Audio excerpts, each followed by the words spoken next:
Karihiyon, araw na po ng Biyernes ngayon, December 9, 2022. Ayan, kumusta ho kayo? Happy weekend po ha, huling araw ng trabaho ngayong linggo. May mga plano na ho ba kayong gagawin ngayong weekend? Abay, kung wala pa, I'm sure naman, alam ko, marami sa mga kabayan natin dito sa Pampanga ay may plano na ho. Yan, yung pinakaabangan ng lahat. Opo, bukas, gaganapin yung Coronation Night ng Mutyaning Kapampangan diyan po sa may Brenzy Giao Convention Center sa syudad po ng San Fernando, Pampanga. Pero kung kabalen, ayaw nyo hong magtungo dyan at kayo'y ayaw lumabas ng bahay, abay, pwede ho kayong tumutok sa hihahatid naming programa dahil live na live nyo pong mapapanood yan dito po sa CLTV 36. Opo, dahil atin to mga kabalen, mga karihiyon.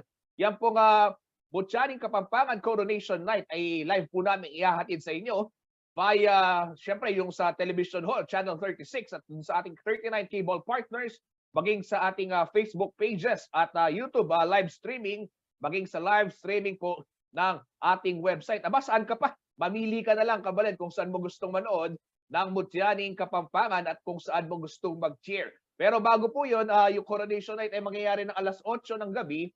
Bago yun, ay meron ho tayong pre-program kung saan tatalakayin ho natin kung ano nga ba yung pinagmamalaki nito hong iba't ibang mga kandidata at syempre yung kanilang mga bayan. Ano nga ba yung meron sa bawat komunidad ng Pampanga at kung bakit kailangan maging proud ang ating mga kabalen. Yan ho, magse-celebrate ho tayo ng kultura bukas, ng kulturang Kapampangan. Itamo mong pisabyan. Bukas, king alas 5 po yan, 5 p.m. ng hapon. Sisimulan ho natin ang ating pre-program. Tuloy-tuloy na ho yan hanggang makoronahan ang pinakabagong mutya ng Kapampangan. Ayan po, simulan na ho natin ang mainit na balitaan ngayong Biyernes ng umaga, alas 10:09 na po. Ito ang mga malalaking balitang nakalap ng ating news team. Recession sa bansa, malabo raw mangyari ayon kay Pangulong Bongbong Marcos Jr. Dahil po yan sa pagtaas naman daw ng employment rate sa kabila ho ng pagtaas naman ng presyo ng mga bilihin.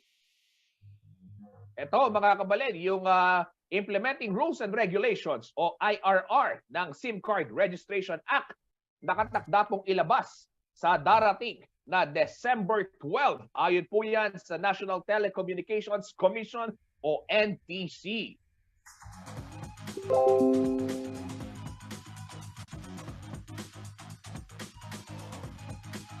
Ito mga kabalen, mga karihiyon, yung mga naghihintay po ng Giant Lantern Festival sa December 17. Opo, isa ho sa mga pinakaaabangan din ang pagbabalik kompetisyon ng 4-time champion na Barangay Dolores.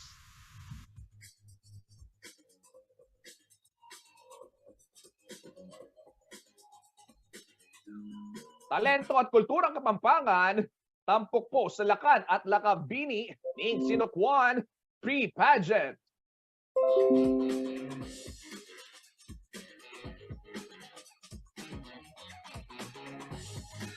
At 3 kabalen, nanguna po sa Occupational Therapist and Physical Therapist Licensure Exam.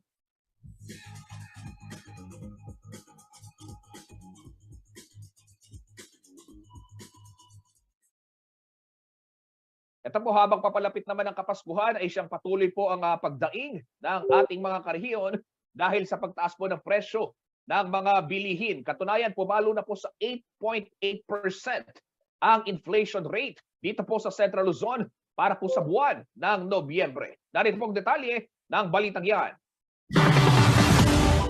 Tila lumiliit ang ipinaiikot na puhunan habang tumataas ang presyo ng mga pangunahing bilihin. Ito ang daing ni Alma Aguilar, may-ari ng isang karinderya dito sa Angeles City.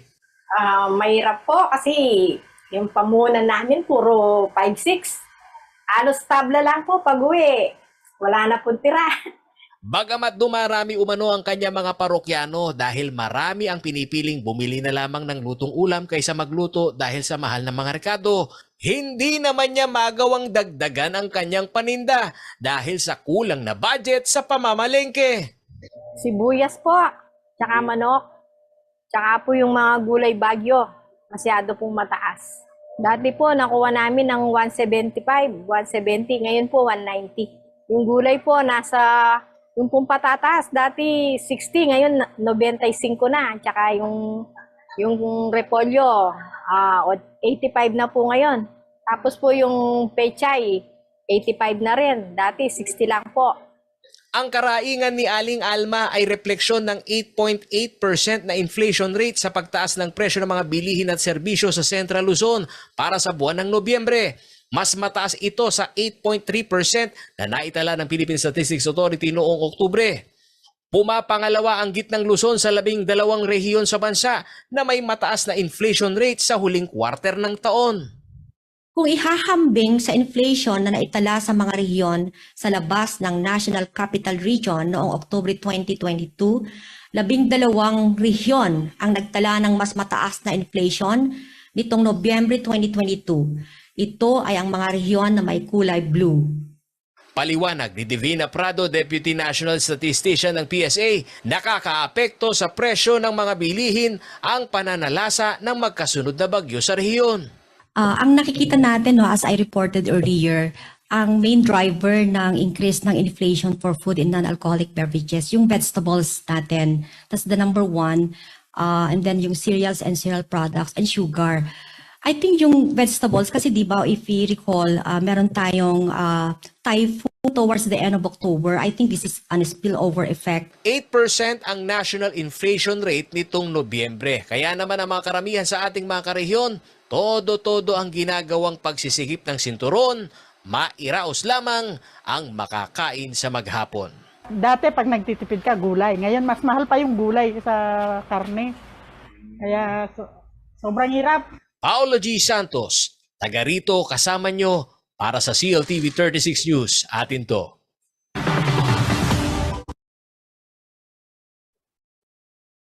Ayan, sa kabila naman po ng daing ng ating mga kababayan, mabilis naman pong dumipensa si Pangulong Ferdinand Marcos Jr. at sinabi ho niya na malabo hong maramdaman o makaranas ng resesyon dahil bagamat hindi raw makontrol, ito nga pong patuloy na pagtaas ng presyo ng bilihin, solusyon naman daw dito yung pagkakaroon ng trabaho kasabay ng pagbabalik sigla ng ekonomiya.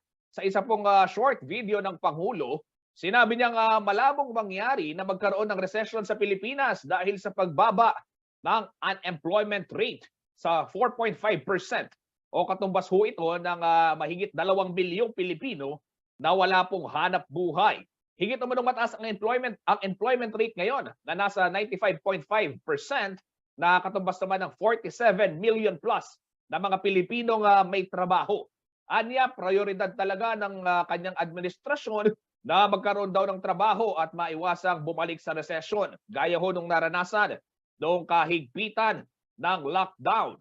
Wala namang specific na binanggit po ang Pangulo kung paano nga mababagal ang inflation rate sa bansa, maliban na lamang ho sa sinasabi niyang gumagawa raw sila ng iba't ibang paraan para masolusyonan ito. Pakinggan ho natin ang pahayag ni Pangulong Ferdinand Marcos Jr. kaugnay ng balitang yan. Ng balita na tumaas ang inflation rate na hanggang 8% last November, meron namang kasabay na mas magandang balita na bumaba ang unemployment rate sa 4.5% mula sa 5%. Kaya kahit papaano ay hindi malakas ang loob natin, hindi tayo magkakaroon ng recession dito sa Pilipinas dahil masyadong mababang unemployment rate. At kung maalala ninyo sa pagsimula namin dito sa administrasyong ito, ay pinag-usapan na namin ay trabaho talaga ang aming uunahin. Kaya yan ang nakikita ngayon natin na nangyayari. Pagpatuloy lang natin yan, gumagawa kami ng marami pang ibang paraan para maging mas magaang sa bulsa ng ating mga kababayan itong napakabilis na pagtaas ng presyo ng kung ano-ano mga bilihin. At asahan ninyo na lahat ng paraan na maaari nating gawin ay gagawin natin para pababain ang inflation rate at gawing mas mabagal man lang ang pagtaas ng presyo.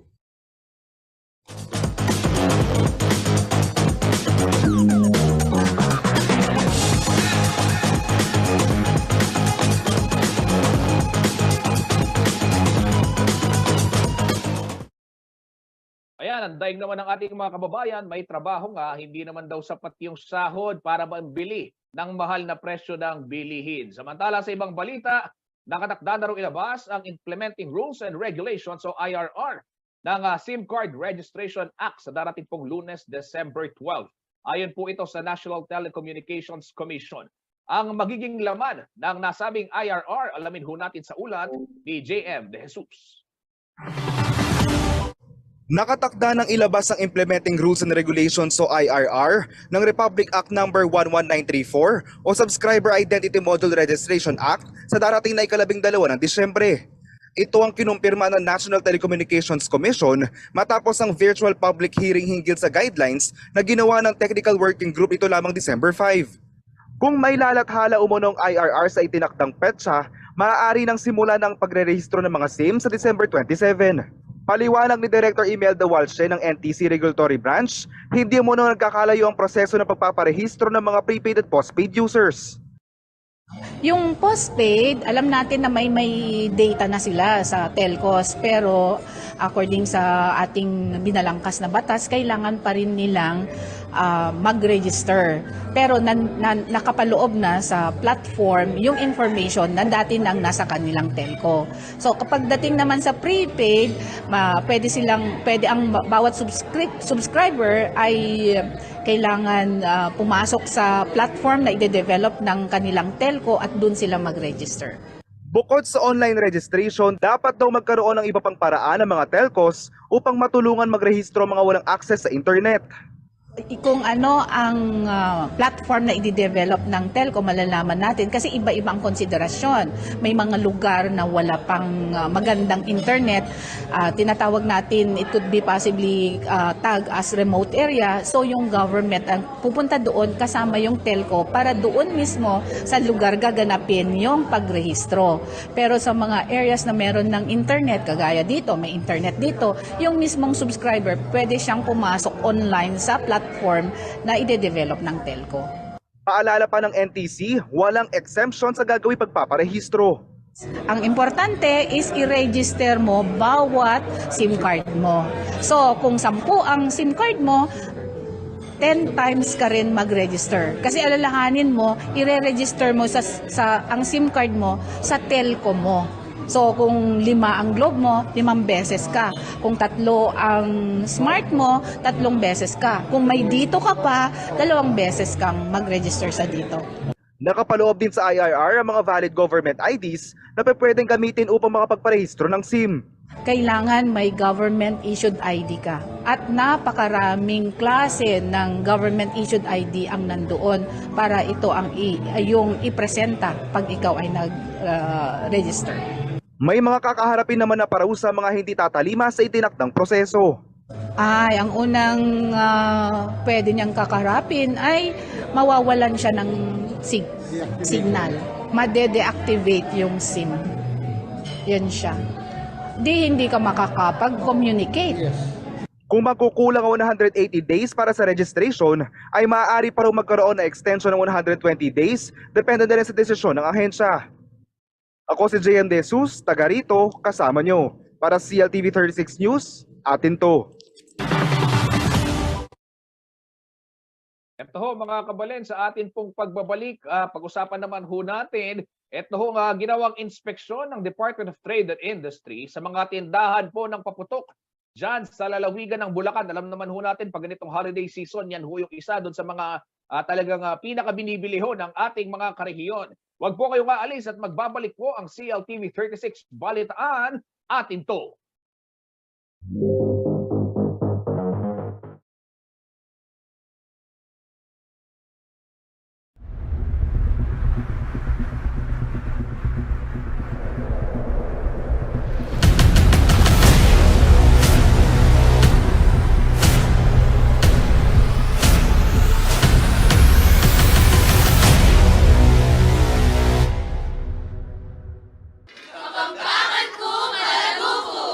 Kapampangan ko, matenakan ko. Kapampangan ko, marangal ko.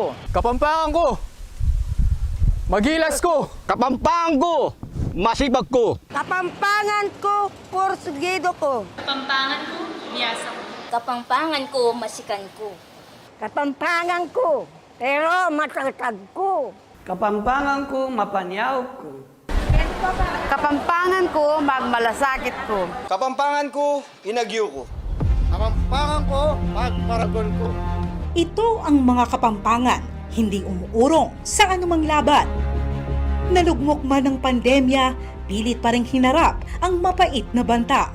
Ginawa ang lahat para sa kaligtasan at kapakanan ng pamilya dahil buo ang pag-asa at malakas ang pananampalataya.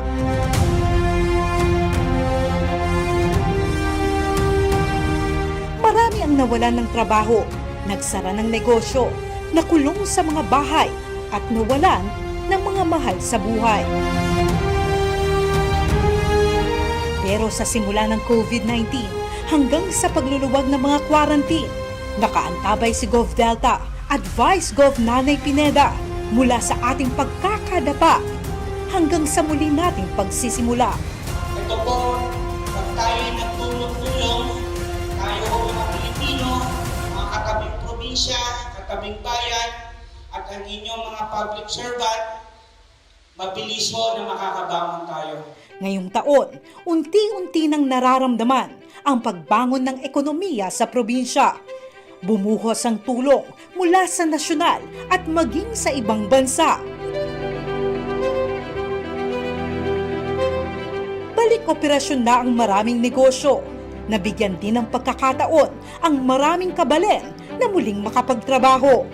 Pinalawig ang mga programa para sa pag-aaral ng kabataang Kapampangan. Binigyan ng ayuda at pinasigla ang sektor ng mga magsasaka sa lalawigan.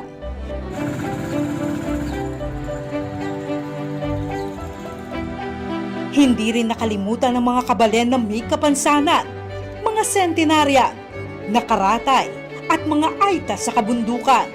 Sumabay din sa pagbangon ng kaliwat kanang developments sa infrastruktura at pagtulong sa mga kabalen at ibang mga probinsya na nasa lanta ng iba't ibang sakuna. Ngayong taon, pinalakas pa ang healthcare programs ng lalawigan. Nagtayo ng mga dialysis centers, binuksan ang first OFW hospital sa bansa at itinatayo na rin ang Pampanga Provincial Hospital sa Clark.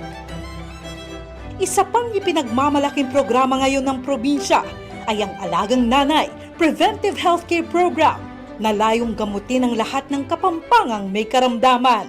High blood la, diabetic la, atin lang bukol-bukol, lalo na rin kayong breast, at ang ating batuking abdo, batuking batu, goiter, may nga ragula, atin lang polyps, dakalasakit, rin tao uling for 2 years, malwat siyang panahon, na ela talaga alalang access kayong doctor. So, ining kaya katamong preventive healthcare, maging masanting niya kasi pigilan tamo yung malalang sakit. Pinatunayan ng Provincial Government of Pampanga na gaano mang katindi ang epekto ng pandemya, kayang-kayang bumangon basta't sama-sama sa tulong at suporta ng bawat isa. 4 dalan, 50 meto nga banwa. Kaya man po manguna ingkeng kaunlaran buong Pilipinas yung Pampanga. Pangatlo tamo po, agyang nanuman pong kapagsubukan. Pandemic, pinatubo, pero lagi tamo pong ibabangon. Dakal po salamat. Dakal pong salamat. Dakal pong salamat. Dakal pong salamat. Dakal pong salamat. Dakal pong salamat. Dakal pong salamat, kalugurang kong kabalen. Inagyuta mo, uling intutong lugod, yang sikanan tamong Kapampangan.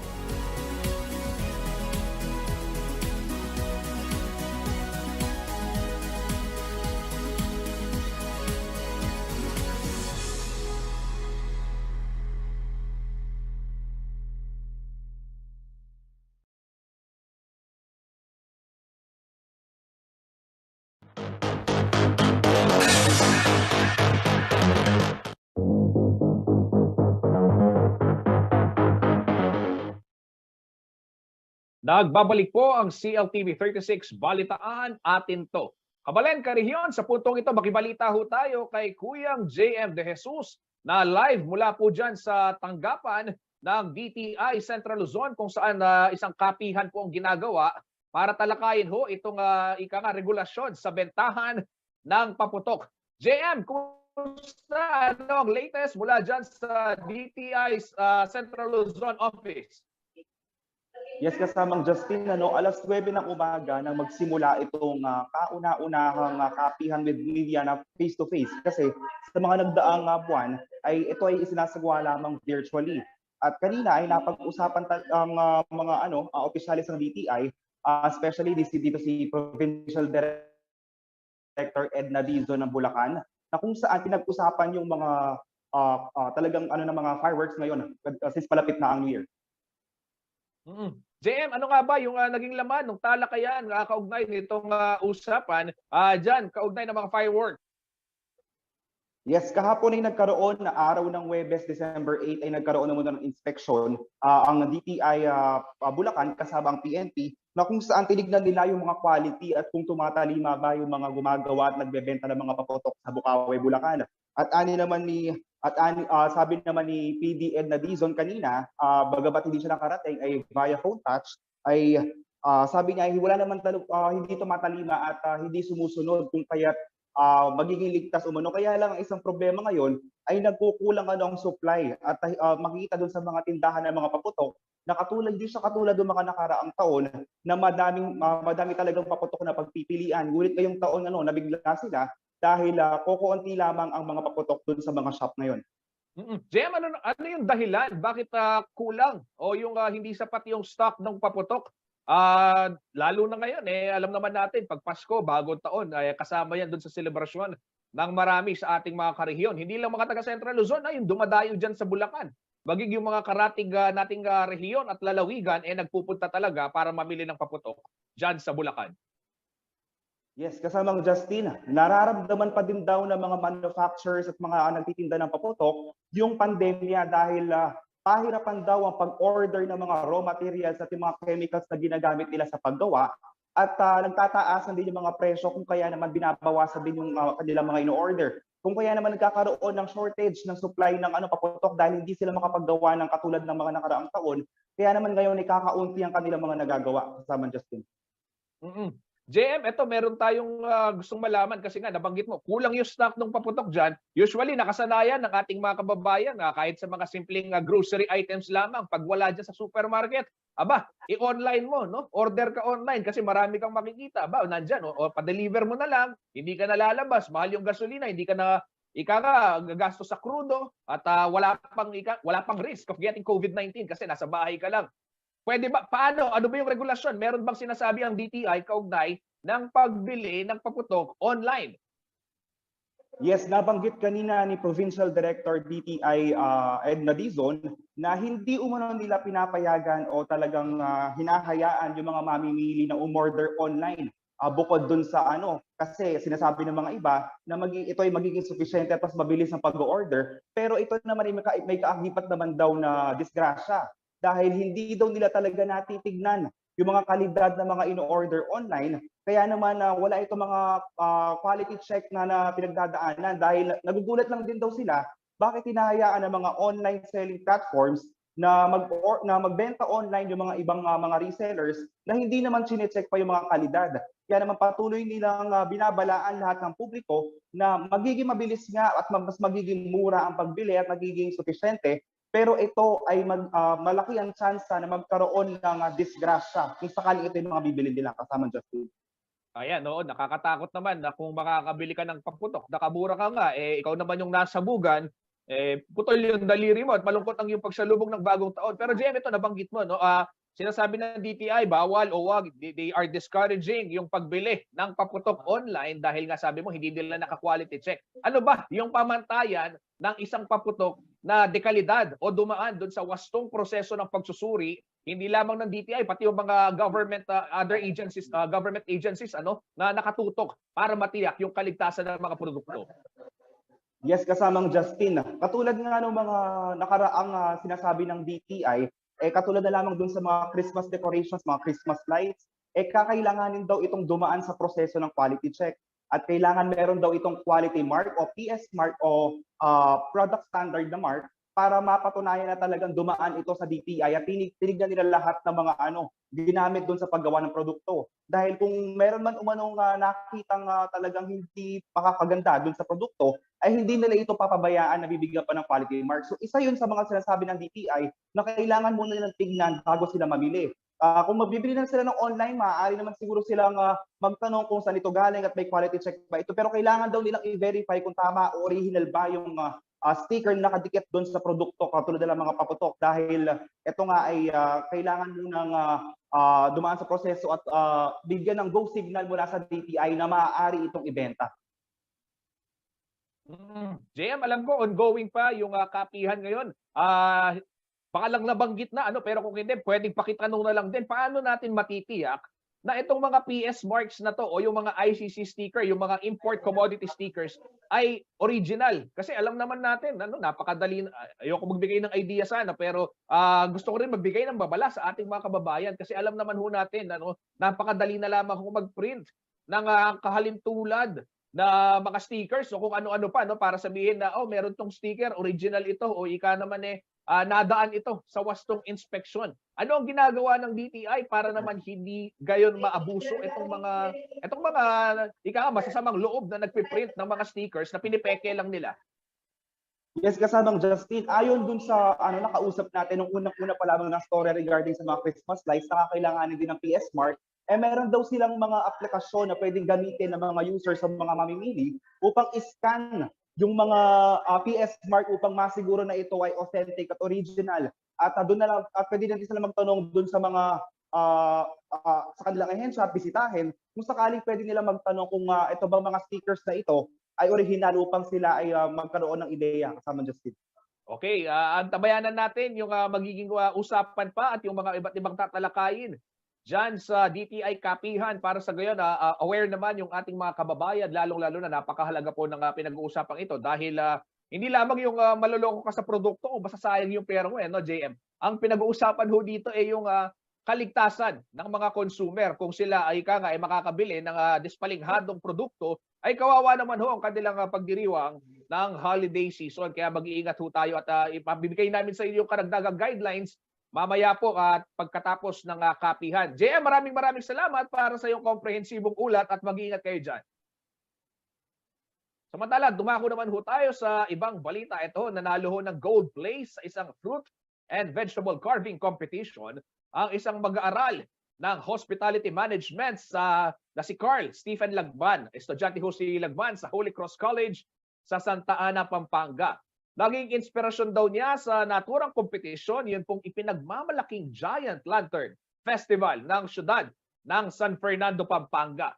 Itong Fruit and Vegetable Carving Competition ay bahagi po ng Hospitality Cup ng 2022 Council of Hotels and Restaurant Educators of the Philippines o yung tinatawag na COREP National Skills Competition na isinagawa naman sa Holy Angel University nito pong December 1 and 2.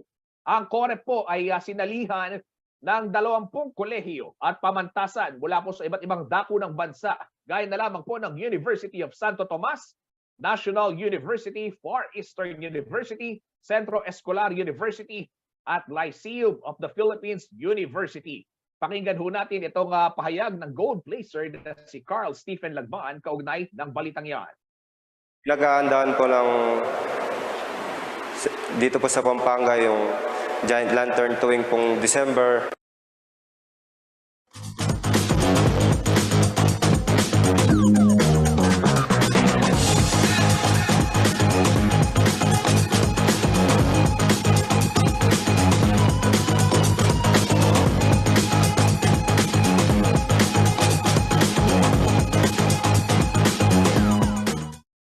Ang husay naman ni Carl, Carl, turuan mo naman kami kung paano gumawa ng ganyan. Napakaganda ng mga prutas Talagang nakakaingganyong kainin. Ang problema, minsan pag ako'y nanghihiwa ng prutas, hindi pa nahihiwa ng tuluyan, nakakagat ko na ho. Samantala, dumako naman ho tayo sa ibang balita. Ito, muli pong hinikayat ni Mabalacat City Mayor Chris Garbo ang kanya pong mga kababayan na magtulungan upang tuluyang mapuksa yung pong problema ng illegal na droga sa kanilang lungsod. Isa umano ang susi rito yung pagpapalakas ng tinatawag ho nilang reporting system. Mula ho sa mga komunidad at barangay, patungo naman ho sa mga alagad ng batas at sa mismong lokal na pamahalaan. May eksklusibong report si Paolo G. Santos. Nag-alay ng panandali ang katahimikan sa flag ceremony sa City Hall ng Mabalacat si Mayor Chris Carbo nitong Lunes, December 5. Ito'y bilang pakikiramay sa mga naulila ni Police Senior Master Sergeant Soforonio Capitle Jr. at Police Staff Sergeant Dominador Gacusan na tinambangan ng riding in tandem noong madaling araw ng December 3. Bagamat hindi tubong Mabalacat City ang dalawang pulis, hindi umano matatawaran ang pagganap sa katungkulan para protektahan ang syudad at ang mga Mabalakenyo.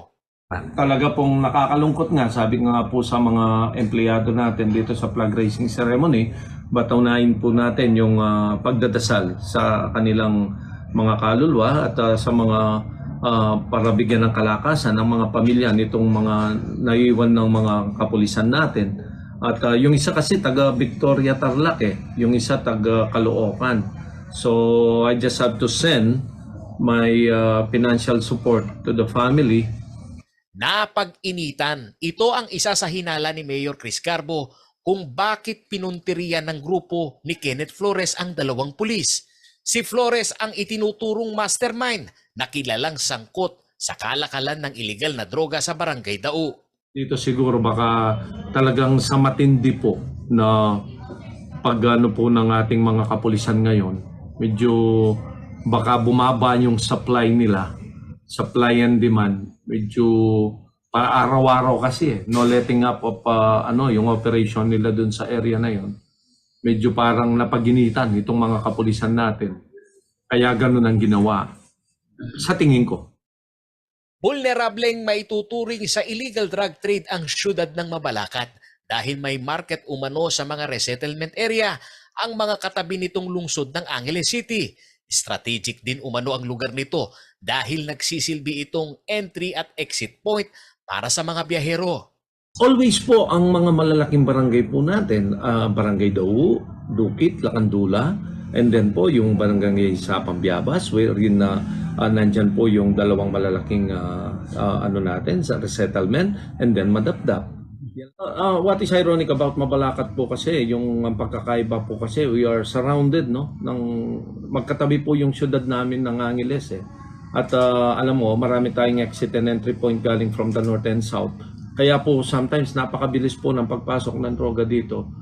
At upang masok po ang problema, naniniwala si Garbo na ang susi rito ay ang pagtutulungan ng bawat miyembro ng komunidad. Ang pagpapalakas sa reporting system ang isa umano sa mga itinutulak na estratehiya ng city government para matukoy ang mga sangkot sa illegal drug activities. Parati ko po silang pinapaalalahanan na sila po ang nakakaalam sa mga kabarangay nila, sila po nakakakilala sa mga pumapasok at lumalabas ng kanilang mga barangay. Patibayin lang. Kaya lang ang parati po nilang sinasabi na yung depensa nila sa sarili nila kung minsan natatakot din. And I do understand that, no? Pero dapat naman kung sa ibang kaparaanan naman to give information na hindi naman madidivulge ang kanilang mga pangalan at saka yung kanilang identity ng mga bantay bayan o yung mga officials natin, pwede naman po nilang gawin yon. Ang sinasabi ko nga, gagawin naman natin ito na meron din kayong proteksyon. Samantala, sa datos ng Philippine Drug Enforcement Agency o PDEA, lumalabas na 21.58% o 109 sa 505 na barangay sa Pampanga ang apektado pa rin ng illegal na droga. Sa Angeles City, 28 sa 33 barangay ang hindi pa rin drug cleared. Sa lungsod ng Mabalacat, 16 sa 27 barangay nito ay may malaking hamon pa rin sa illegal na droga.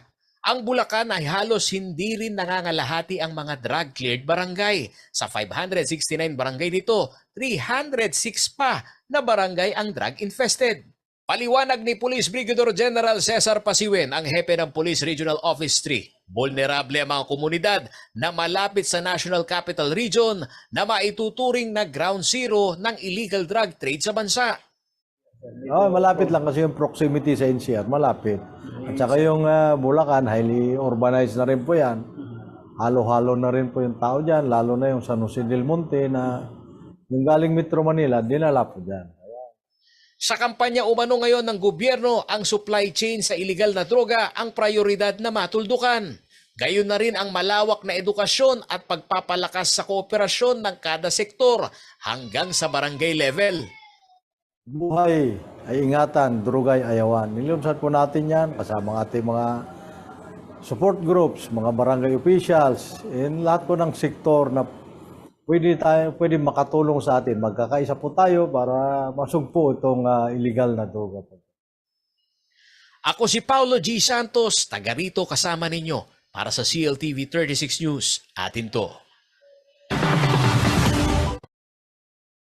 Abangan po sa pagbabalik ng CLTV 36 Balitaan. Ito mga kabalen, mga karihiyon, makakasama natin si Kuyang Paulo G. Santos live mula po dyan sa lalawigan ng Bataan kung saan isang dairy manufacturing plant ng Department of Agriculture ang inulunsad at ika nga plano rin daw gawin na isang sentro ng dairy. Yan po ang ating tatalakayin sa aming pagbabalik.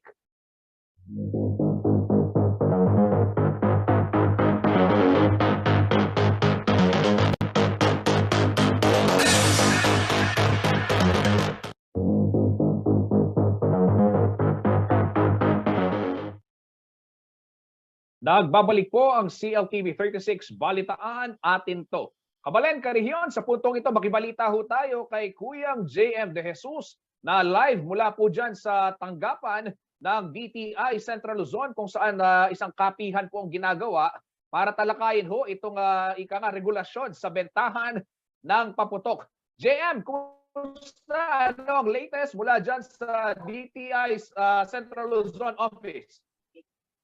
Yes, kasamang Justin, alas 9 ng umaga nang magsimula itong kauna-unahang kapihan with media na face-to-face. Kasi sa mga nagdaang buwan, ito ay isinasagawa lamang virtually.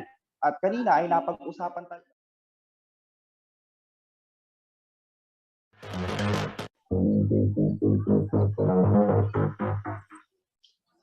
Nagbabalik po ang CLTV 36 Balitaan. Kabalen, nagbukas po yung isang dairy box o dairy manufacturing plant ng Department of Agriculture sa bayan ho ng Orani, Bataan. At pinangunahan din po ni Senator Cynthia Villar ang pagpapasinaya sa naturang pasilidad. Layon daw kasing gawing sentro ng dairy industry. Ito pong ating rehiyon, gitnang Luzon. Makibalita ho tayo mula kay Kuyang Paulo G. Live na live mula ho dyan sa bayan ng Orani, Bataan. Kuyang Paulo, ano nga ba ang latest? Kuyang Justin, itong pagpapalakas sa dairy industry, ito ang sentro ngayon, itong mga prioridad ni Senator Cynthia Villar bilang pinuno ng Agriculture Committee at ng Food ng ating bansa. At ang kanya umanong prioridad na mapalakas, Kuyang Justin, ay yung kooperasyon nitong mga kooperatiba, lalong-lalo na sa mga panayunan na malaki yung potensyal sa pag-produce ng milk, Kuyang Justin, dahil ito may direktang market, lalong-lalo na dito sa mga programa ng Department of Education na merong feeding program. Kaya kung sakali raw na magiging mahusay sa produksyon at kalidad ng gatas itong ating bansa, ay meron ng rektang supply na magsisimula, Kuyang Justin, dito pa sa 17 probinsya na tinarget ni Senator Cynthia Villar. At kanina nga lang, pinakita kung gaano kamoderno yung mga pasilidad na gamit dito sa pag-manufacture ng dairy products. Hindi lang ang gatas yan, Kuyang Justin, meron ding mga pasalubong at ito'y malapit dito sa mismong highway, Kuyang Justin. Kumbaga, ang sinasabi ni Senator Cynthia Villar, ito raw ay magiging hakbang din para mapalakas yung pasalubong center o yung agri-tourism industry.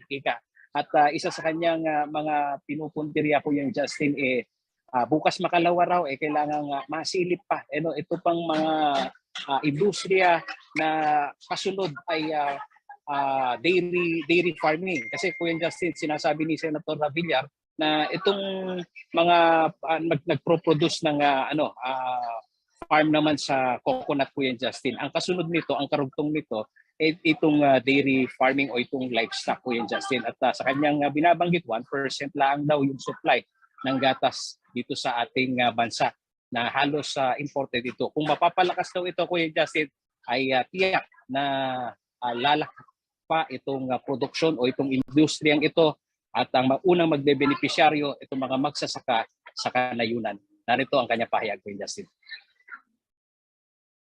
Ang problema nitong Pilipinas, 1% lang po ng demand ang napoproduce na milk. Oo. 99% imported. Kaya nung malaman ko po ito, paano naman lulusog yung mga batang Pilipino sa mga probinsya kung hindi makaka-afford uminom ng milk. Kaya nung ako po ay mag-senador, one of my initial project is magbigay ako ng 170 million na 10 million each for a dairy box sa 17 probinsya sa Pilipinas. Oo. Oh, Kuya Paulo, ito nakikita natin ngayon, pinapakita sa ating mga screen itong pasilidad. Nabanggit mo kanina, moderno, Kuya Paulo, pero pwede mo bang ikwento sa amin ano yung mga nakita mo? Parang sayang puntahan ng mga ganyan Usually nung kabataan natin, nag-field trip tayo sa mga ganyang factory, pero to see it first hand, yung mga ganyang bagong pasilidad, kumusta yung naging pag-iikot ninyo? At nakita ko kasama nyo rin pala si Senator Mark Villar diyan sa naging aktibidad diyan sa Bataan.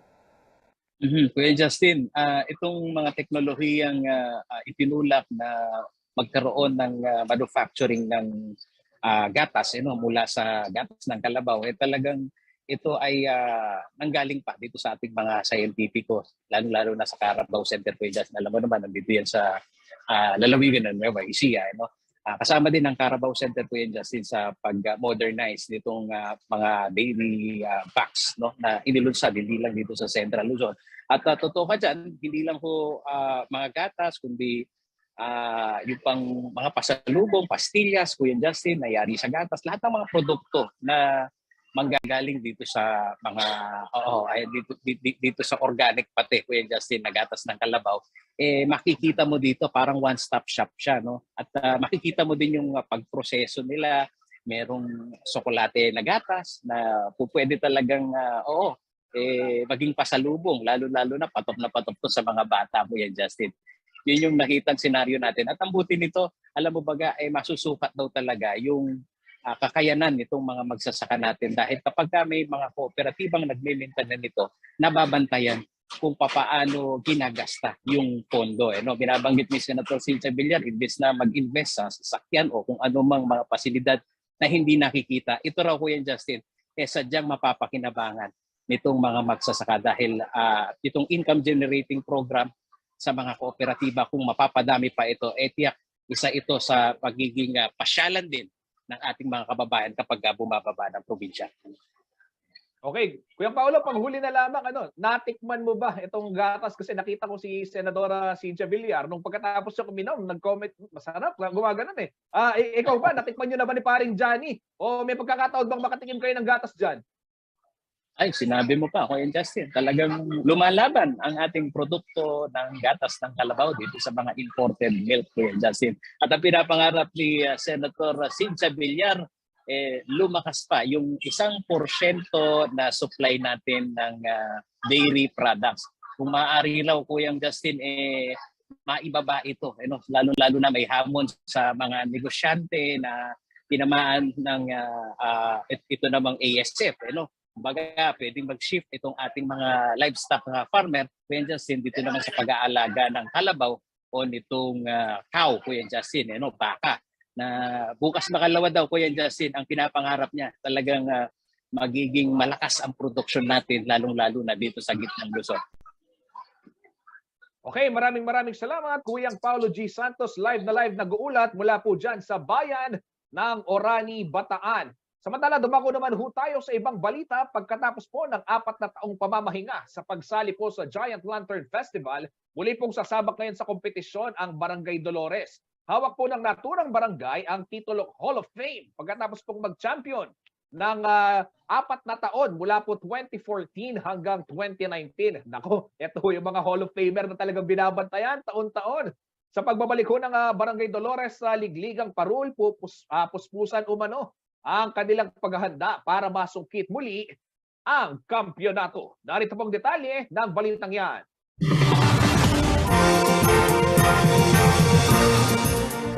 umano ngayon sa matinding pressure ang Barangay Dolores sa pagbabalik nito sa Giant Lantern Festival pagkatapos ng 4 na taong pamamahinga sa kompetisyon. Hawak ng barangay ang titulong Hall of Fame bago ito huminto sa pagsali. Naging kampiyon ang Dolores mula 2014 hanggang 2017 o 4 na magkakasunod na taon. 2017 nang huli itong nagpasiklab at nakipagligligan. Doblet-dobling hamon naman daw ito para kay Barangay Captain Alan Pacho na naupo sa pwesto matapos manalo nitong May 2022 elections si Mayor Vilma Caluwag na siyang dating punong barangay. 4 years yang mekiabe ing Barangay Dolores king Giant Lantern. Kaya ang milabasan na 4 years naman, 2014, 15, 16, 17 champion yung Barangay Dolores, ikuha na pa yung Hall of Famer. Kaya ngayon mag-comebacking Barangay Dolores, maragul yung pressure bilang Barangay Captain, maragul. Kasi maragul yung expectation na rin tao. Napagdesisyonan daw nilang mga nanunungkulan sa barangay na mag-entry ng higanting parol ngayong taon dahil matagal na rin itong kinasasabikan ng kanilang mga nasasakupan. Makalungkot kasi pag meron ka barangay, dati ang makyabe, kaya ba't yung makyabe? Makalungkot. Alwa mo yung malungkot, ding kabaryo tamo kasi mantun lang i-cheers na po at ang laban. Kaya ako rin kasi experience na 2018. First time po manalbeng makyabeng Dolores, siya nakikalungkot. Alaging balong i-cheers ka rin barangay. Uling siyempre, patong yata ang barangay mo. Kung gaano kalaki ang pressure kay Kapitan Pacho, ay ganito rin Ambrosio. Hindi kasi siya ang gumawa ng parol ng Dolores noong 4 na taon itong naging kampyon. Ang dating lantern maker na si Teddy Aguilar ay napunta na sa Barangay Kalulud simula nang hindi na sumali ang barangay sa GLF. Double effort kayo po kanyan, double effort kayo po. Para po abemya rin po kung ano pong binyena po kita pong dating lantern maker na pong Barangay Dolores. Tiwala na po yung Barangay Dolores yung panghawakan ko po ngayon na kailangan mi po para po abemi po invest me. Kaya po at okay po kayo at bibigyan mo kami serbisyo. Natutunan ni Marcelino at ng kanyang mga kapatid ang paggawa ng parol mula sa kanilang stepfather na si Jesus Maglalang na isa sa mga posthumous awardees sa Giant Lantern Making. Kanya kaya pa po talagang todo po ako sa kaya kami naburi na kayo mabiyasa kami may kakapatid. Margul kaya pong kay pasalamat kita pong kay stepfather mi na susing Maglalang na tiro na kami at ay po hanggang ngayon ipakinabangnan mi. Kaya magpasalamat kayo po. Samantala, para sa Barangay Dolores na matagal na nahinto sa pagsali, wala na raw silang mga gamit para sa kanilang Giant Lantern. Aabot sa higit 1 milyon na paggawa ng higanting parol kung brand new ang lahat ng gagamitin. Nasa 300,000 lamang ang subsidy na ibinibigay ng lokal na pamahalaan habang meron silang 200,000 mula sa barangay. Upang makatipid ay nanghiram na lamang daw sila sa ibang mga barangay na dating sumasali sa Giant Lantern Festival. O ipapiling problema ulit-ulit kayo makyabe, alangan ng gamit. Alang bombilya, alang kuryente, alang rotor, alang frame. Yan inggewa ko. Siga kulub. Tuna kayo Bebuya kasi ganalub. Siga nalub. Sabi ko po, diyan kalapang pera, so pati magpautang. Pwede kaya pinikautang, ulit kalala ko naman. Sa kabila ng mga hamon sa Barangay Dolores, kumpiyansa umano ang kanilang team na lalaban ng sabayan para sa championship ang kanilang parol. Sinabi ko yung gagawa tamo ko karin kaya gawin din ng yuda para mag-champion tamo kasi mag-expect lang rin yung tao. Nakatao po agad kayo pong kaya katamo parol. Na sigurado na maging masaya tamo king daratang aligligang parol. 5 beses nang naging champion ng Dolores sa Giant Lantern Festival. Ito ay noong 2009, 2014, 2015, 2016 at 2017. Muli kayang masungkit ng Barangay Dolores ang kampyonato sa kanilang pagbabalik sa ligligang parol? Abangan ang pagpapasiklab ng barangay sa Giant Lantern Festival 2022 na gaganapin sa Robinson Star Mills, Pampanga sa darating na December 17. Live din ito mapapanood sa CLTV 36 at sa CLTV 36 Facebook page. Ako si Liana Canilao, taga rito, kasama nyo para sa CLTV 36, atin to. Baloy po, kanyaman maging Kapampangan, yan pong kapanahonan na ini, anti na po yan, ating pong Giant Lantern Festival, yung ligligang parol. Nandun po, babanggitan kayo, bukas Ayal Benye po, yung Butchaning Kapampangan, kini CLTV 36, live tayo pong iatad kayo yan. alas 5 pa mo po ning katmanapon mag-umpisa ng katamong pre-program at siyempre po ining Sinukwan Festival mo naman. Diyos ko ganaganap pong festival. At po kay CLTV yan. Kaya kayo po mga kabalen, mga kakahiyon, yung mga taga Central Luzon, ganina nasa Bataan ho si Kuyang Paulo G. Lahat ho ng mga dapat ninyong malaman tungkol dito sa ating rehiyon. Ayan, papapanood ho din yan sa CLTV 36. Siyempre, dahil atin to. Dumako ho tayo sa ibang balita. Gaya nga ho ng nabanggit ko kanina, ipinamalas ho ng mga kalahok na sa Lakan at Lakambini ning Sinukwan yung pong kanilang angking talento at pagpapahalaga sa kulturang Kapampangan. Nakatakda naman po koronahan ang magwawagi sa Patimpalak. Kayan pong Biyernes, mamaya na ho yan sa Robinson Star Mills, Pampanga. May ulat po si JM De Jesus. Bukod sa ganda at tikas ng mga kalahok, ipinamalas din sa isinagawang pre-pageant night ng Lakan at Lakambini ni Sinukwan ang talento at kulturang Kapampangan. Ito nasaksihan ng mga kabalen nating nakisaya sa Robinson Star Mills, Pampanga nitong gabi ng Biyerkules, December 7 bilang bahagi ng pagdiriwang na ika-25 taon ng Sinukwan Festival. Ang Lakan at Lakambini ng Sinukwan ay kakaiba sapagkat ito ay isang cultural pageant. Ang araw na ito ay pagtatanghal ng kanilang mga galing at talento sa iba't ibang larangan.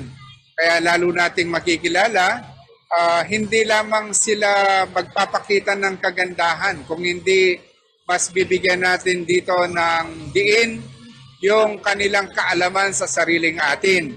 Kaya yung ating competition ay nasa manong siswan, pati yung mga interview natin, sila ay magsasalita sa Kapampangan. Titingnan natin kung gaano sila kalalim magsalita ng Kapampangan, gaano karami ang kanilang nalalaman sa ating sariling pamana, at ang pinakamahalaga, sinasalamin nila kung sino ang isang tunay na Lakan at Lakambini ng Sinukwan, Pampanga. Hindi magkamayaw ang mga manonood sa pagrampa ng mga Lakan at Lakambini candidates suot ang kanilang mga modern barong at Filipiniana.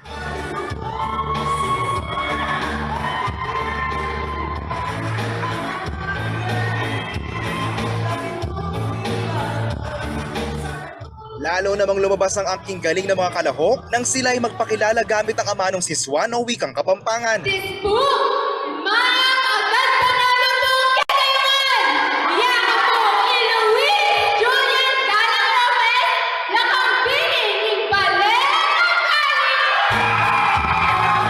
Kwento ng ilang mga kalahok, hindi biro ang nagipaghahandaan nila para sa pre-pageant night. Bukod kasi na nais nilang mapabilib ang mga judges at audience, nais din nilang ipamala sa angking kultura ng ating lalawigan. Itipuin kaya katamong kultura Kapampangan at makatalakad ko ngayon ni harapan nyo, alin mo manalakaran king balen ko, nunebang apag masasyan kaya po yung kultura Kapampangan at ay impluensyan kularing kaparang kenakan, bangkanita yung kaya katamong kultura, mapasa yan. Makamalan tayo kaya katamong kultura. Uling itiyay kaladwata mo bilang Kapampangan na kailangan tayong pasikanan. Baka rin susunod na relasyon na rin kaya na Lakambini. May pasa iti-and-m makalingwan. Kabilang naman sa mga naging pagtatanghal sa talent portion, ang doble cara performance.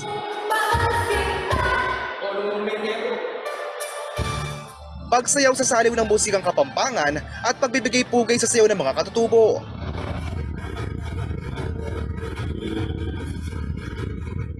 At mayroon ding madamdaming monologue.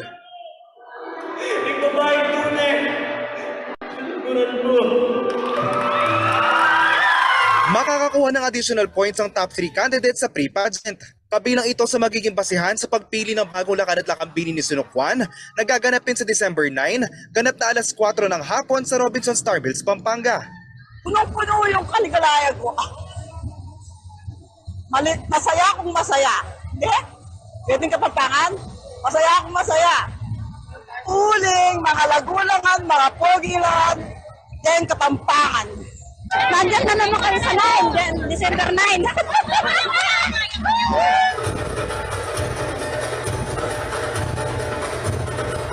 O si JM De Jesus, taga rito, kasama nyo. Para sa CLTV 36 News, atin to. Ayan, kasayada pong kasaya. Puwata mo Manalbela rin at syempre tayo po kayo live ng Coronation Night ng Lakan pong Lakambini ng Sinukwan. Kay Robinson Star Mills, Pampanga, makatutok yung pamurin po yung kaya katamong aming JM De Jesus. Ken po, kaya may Kuyang Art. At yan po mga balitang nakalap ng CLTV 36 Balitaan. Para ho sa karagdagang detalye, maaari po ninyong i-follow itong aming mga social media pages na inyong nakikitang naka-flash sa inyong mga TV at mobile screens. Kasama pong buong pwersa ng CLTV News and Current Affairs. Ako po si Justin Dizon, taga dito kasama nyo para po sa CLTV 36 Balitaan. At ito, Kabalen, 8 days na lamang po at Giant Lantern Festival na at 16 days na lamang Pasko na.